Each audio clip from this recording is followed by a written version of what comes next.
ഇപ്പം നമ്മുടെ ഈ റോഡുകളിൽ ഇലക്ട്രിക് വെഹിക്കിൾ കാണാൻ തുടങ്ങിയിട്ട് ഇപ്പോൾ എത്ര വർഷമായിട്ടുണ്ടാവും? ഒരു 5-6 വർഷം. എന്നാലും ഒരു 100 വർഷം മുമ്പ് അമേരിക്കയിൽ വിറ്റുപോയിരുന്ന വാഹനങ്ങളിൽ 3-1 EV ആയിരുന്നു.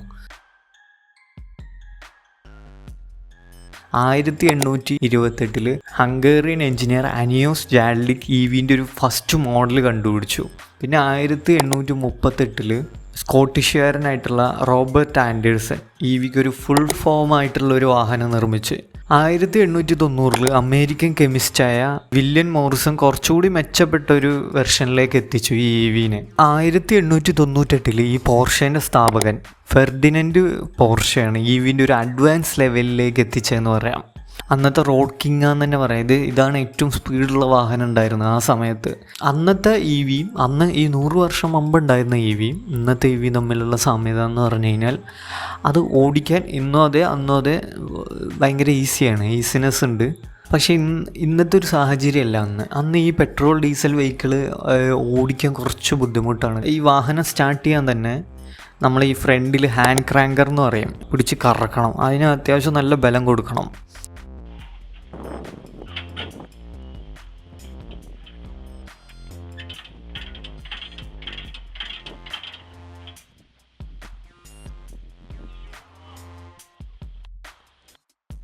പിന്നെ ഗിയർ ചേഞ്ചിങ്ങും അത്ര എളുപ്പമല്ല. പിന്നെ ഇതിൻ്റെ സൗണ്ട് ഭയങ്കര കൂടുതലായിരുന്നു. സാധാരണ ഇപ്പോൾ കാണുന്ന പോലെയുള്ള വാഹനങ്ങളുടെ സൗണ്ടല്ല, അന്ന് ഭയങ്കരമായിട്ടുള്ള സൗണ്ട് കൂടുതലായിരുന്നു. അന്നത്തെ ഈ പെട്രോൾ ഡീസൽ വെഹിക്കിളിൻ്റെ ഈ ഒരു പ്രശ്നം കൊണ്ട് ഏറ്റവും കൂടുതൽ EV ഏറ്റവും പോപ്പുലറായിരുന്നത്, അല്ലെങ്കിൽ അവരെ മെയിൻ കസ്റ്റമേഴ്സ് എന്ന് പറഞ്ഞു കഴിഞ്ഞാൽ സ്ത്രീകളായിരുന്നു.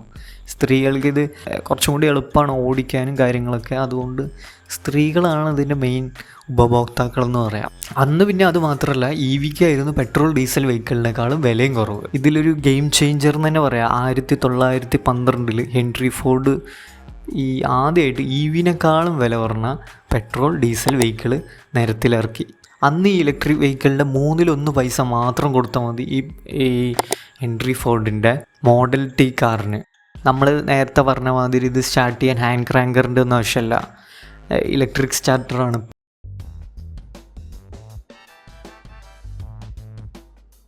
ഈ EV ഇന്നത്തെ കാലത്ത് ഇത്രയും പോപ്പുലറാവാൻ സഹായിച്ച ഒരു കമ്പനിയുണ്ട്, ടെസ്ല. 2006 ടെസ്ലേൻ്റെ റോഡ്സ്റ്റർ ലക്ഷറി കാറിന് അന്ന് 320 മുതൽ 390 കിലോമീറ്റർ വരെ റേഞ്ച് ഉണ്ടായിരുന്നു.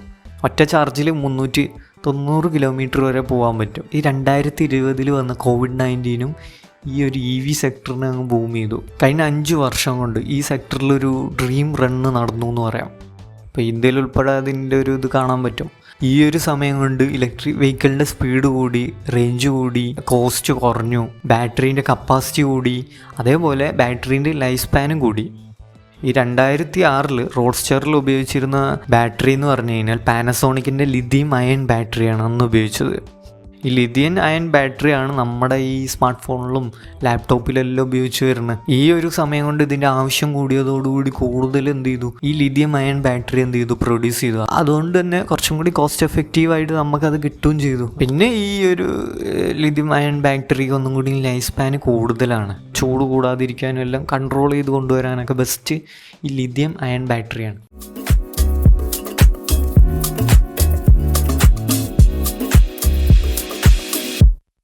ഇപ്പോൾ ഈ പെട്രോളിനും ഡീസലിനും മിഡിൽ ഈസ്റ്റ് എങ്ങനെയാണോ അതുപോലെയാണ് EV ബാറ്ററിക്ക് ചൈന.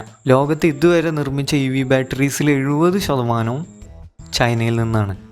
ഇപ്പോൾ അതിന് ഏറ്റവും കൂടുതൽ ചുക്കാൻ പിടിച്ച 2 കമ്പനികളാണ്. അതിൽ ഒന്നാം സ്ഥാനത്ത് CATL.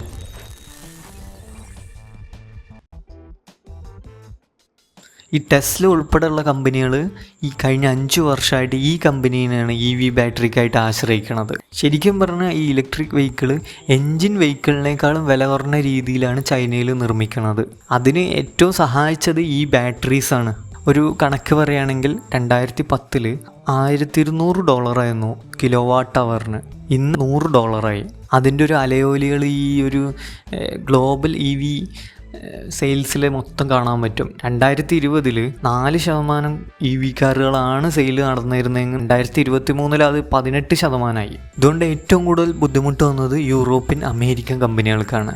ഈ ചൈനീസ് ബാറ്ററി എന്ന് പറഞ്ഞാൽ 20-30% കുറവാണ്. ചൈനീസ് ബാറ്ററീനെ കൂടുതൽ ഡിപ്പെൻഡൻസി കൂടാൻ കാരണം ടെസ്ല ഉൾപ്പെടെയുള്ളവർ അതുകൊണ്ടാണ് ഈ ചൈനീസ് ബാറ്ററി യൂസ് ചെയ്യുന്നത്. ബാറ്ററി നിർമ്മാണത്തിൽ രണ്ടാമതുള്ള കമ്പനി എന്ന് പറഞ്ഞാൽ ബിൽഡ് യുവർ ഡ്രീം, അങ്ങനെ പറഞ്ഞാൽ BYD.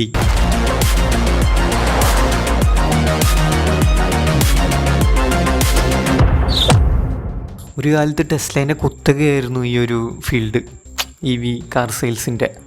എന്നാൽ അതിലാണ് BYD കയറി കളിച്ചത്. ഒന്നാം സ്ഥാനത്ത് BYD ആണ് ഇപ്പോൾ ഏറ്റവും കൂടുതൽ EV കാർ സെയിൽസിൽ. ഈ അടുത്തിപ്പോൾ BYD super platform charging facility കൊണ്ടുവന്നു. ഇപ്പോൾ ഒരു 470 കിലോമീറ്റർ റേഞ്ചിൽ വെറും 5 മിനിറ്റ് കൊണ്ട് ചാർജിങ് നടക്കും. അതുകൊണ്ട് തന്നെ നമുക്ക് പറയാൻ പറ്റും BYD മത്സരിക്കണം ഇപ്പോൾ ഒരു ടെസ്ലേനോട് മാത്രമല്ല, ലോകത്തുള്ള പെട്രോൾ ഡീസൽ വാഹനങ്ങളോടും കൂടിയാണ് മത്സരിക്കുന്നത്. 2023 നോർവേയിൽ വിറ്റുപോയ 93% കാറുകളും EV കാറുകളാണ്. ചൈനയിൽ അത് 50%. അപ്പോൾ ഇന്ത്യൻ്റെ കേസ് പറയുമ്പോൾ നമ്മൾ വലിയൊരു സംഖ്യ പ്രതീക്ഷിച്ചു, പക്ഷെ അങ്ങനെയല്ല, 2% ഉള്ളൂ. പക്ഷേ ഇന്ത്യൻ്റെ കാര്യത്തിൽ വെറും കാർ സെയിൽസ് അല്ല, ഈ 2 വീലർ 3 വീലർ സെഗ്മെൻറ്റ് ഒന്നും കൂടിയും കാറിനേക്കാളും സ്ട്രോങ് ആണെന്ന് പറയാം. ഇപ്പോൾ ഇന്ത്യയിൽ നടക്കുന്ന ടോട്ടൽ EV സെയിലിൻ്റെ 60% ഈ 2 വീലർ സെഗ്മെൻറ്റ് കൊണ്ടുപോയി. EVൻ്റെ കാര്യത്തിൽ ഇന്ത്യ ഭയങ്കര സ്ട്രോങ് ആയിട്ടുള്ള സ്റ്റാൻഡ് എടുത്തിട്ടുള്ളത്. ഇപ്പോൾ 2030 ആകുമ്പോഴേക്ക് EV ഇപ്പോൾ ഉള്ളതിനേക്കാൾ 8 ഇരട്ടിയാക്കാനാണ് പ്ലാൻ ചെയ്തിട്ടുള്ളത്. 2026 14,000 EV ബസ് വാങ്ങാനുള്ള ഒരു തയ്യാറെടുപ്പിലാണ് ഇന്ത്യ.